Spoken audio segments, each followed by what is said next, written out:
Newbold Targets is now Throom. Throom targets are lightweight, weatherproof, take thousands of rounds of shooting, and make shooting fun. Pick up a set for your next range trip. All right, so right now things are going pretty well, but we've only been doing a 1-round drill.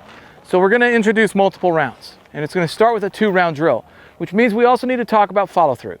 Now, I don't talk about follow through during the 1-round drill for a couple of reasons. The biggest one being that sometimes we put too much on the plate, it's just gonna fall off. So if I can get folks to get really good at doing a 1-round drill, then the very next logical progression is going to be to get them to do a 2-round drill.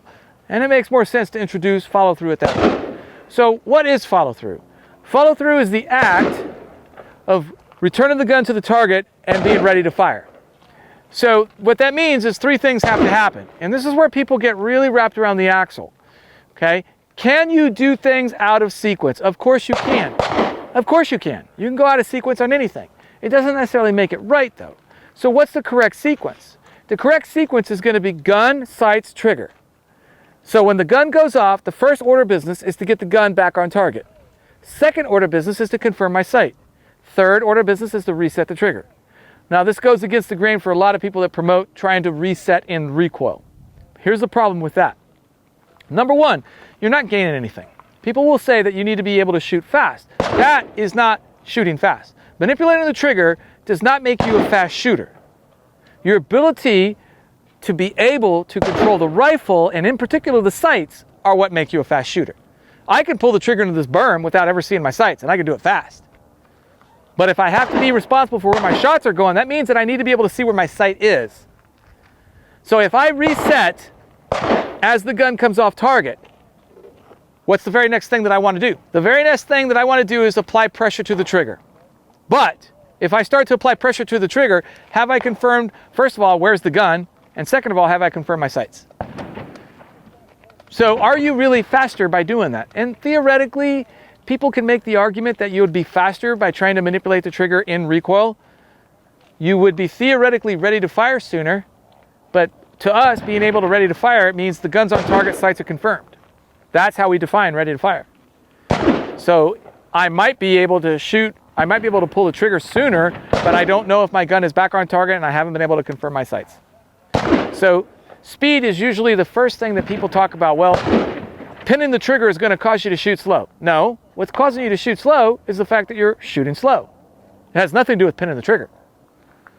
Right? So get outside of that mindset. It has nothing to do with that. What it has to do is the fact that you are moving slow. You can move fast doing the same technique. Doesn't mean that you're going to move slow. And the reality is that all of us are responsible for the final resting place of where that round goes. So I need to be able to assess everything that's happening in real time. Right? Can I empty a magazine into a target? Absolutely. I can empty a magazine, 30-round magazine, into a bad guy. Am I going to probably create a very difficult defense for my legal team? Absolutely. Right? So you can't just kind of arbitrarily say that going fast is the right thing to do. It's not always the right thing to do. Because if you go so fast that you can't control the volume of fire that you're firing, now it becomes a legal issue. Right? 7 rounds, 10 rounds, 15 rounds. Was that all necessary to stop the threat? I don't know. Maybe, maybe not. I can tell you this, that the legal community has definitely taken on an interest in use of force for private citizens. Okay, so the bottom line is that you have to be smart about how you prepare yourself for the unfortunate legal outcome that may come from deadly force usage. Bottom line, you have to be ready for that. So here's the other thing. We're going to work a little dry fire first. And now, when we're working our dry fire from a 2-round drill, I'm going to stay on target. I'm going to fire that first shot. I'm going to keep the gun on target, lift my chin off the gun so I can charge the gun, get my chin back on, see my sight reset, and then start my countdown again. Then I'm going to come off the gun, recock, come back on, reset, and that would be the end of a 2-round drill. So that'll look something like this. All right? Coming from a ready position of your choice, I come up on target, 3, 2, 1. I maintain pressure on the trigger, cock, reset, 3, 2, 1, cock, reset, off. Right? Again, 2-round drill.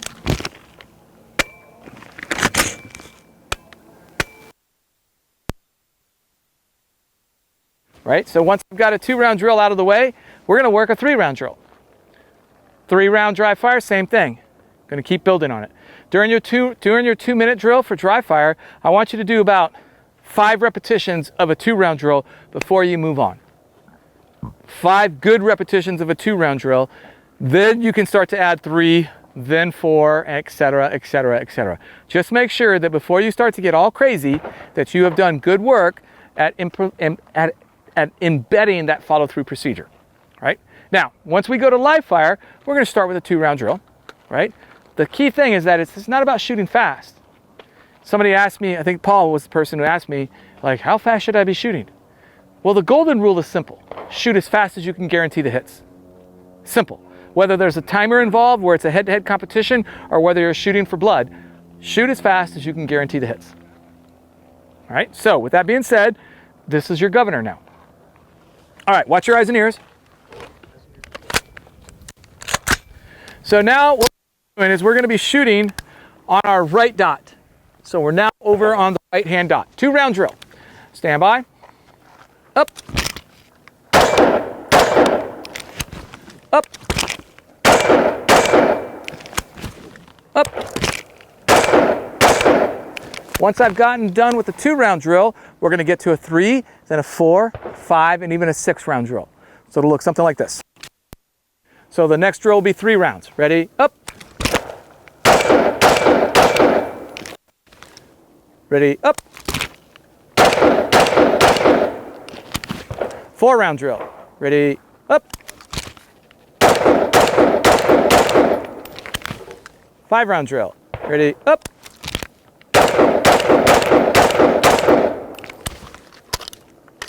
6-round drill. Ready? Up.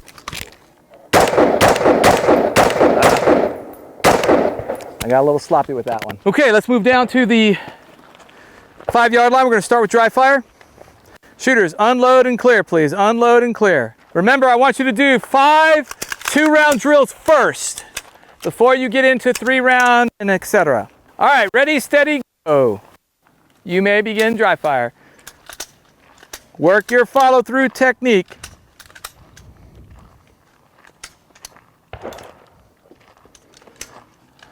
All right, cease fire. Go ahead, lock the actions open. All right, shooters, so we're starting with the 2-round drill. Every up command, 2 rounds, the upper right-hand dot. Shooters, let's go ahead, load, make ready for me. Up. Good. Up.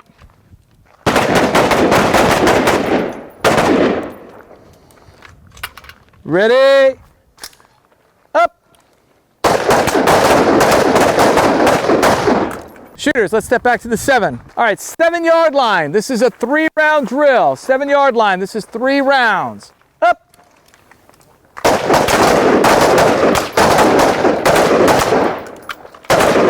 Shooters, let's step back to the 10. Now it's 4 rounds. 4 rounds, upper right dot. Shooters, ready? Up.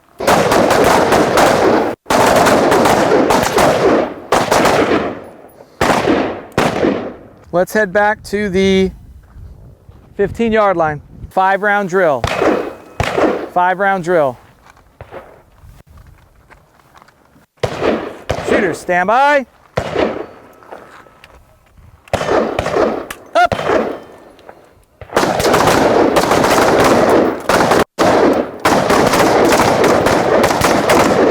Tape only shots in the white, and then meet me at the 5.